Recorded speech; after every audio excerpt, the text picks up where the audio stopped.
వేలూరు శ్రీ చెన్నకేశవ స్వామి దేవస్థానం ఇది. అత్యద్భుతమైనటువంటి కట్టడం. రాజులు ఏ రకంగా వారు సంపాదించినటువంటి సంపాదన మొత్తం దేవస్థానాలకు ఖర్చు చేశారనేది ఇక్కడ దేవాలయాల లోపల బయట చిక్కినటువంటి కట్టడాలు అత్యద్భుతంగా కనిపిస్తూ ఉన్నాయి. ఇంకా లోపల చాలా అద్భుతంగా ఉన్నాయి. కనపడేటువంటి గాలి గోపురం ముందు వైపు, అది పరమట సూర్యుడు ఉండటం వల్ల వెనక వైపున ఫోటో తీయటం జరిగింది, వీడియో కానీ. ఇది అద్భుతమైనటువంటి కట్టడం. ఇది అట్నే ఉండాలి స్వాములందరూ. ఇవన్నీ కూడా అద్భుతమైనటువంటి కట్టడాలు.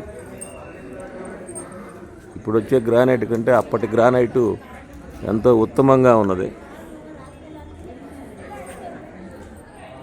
శిలా సంపద చాలా బాగుంది.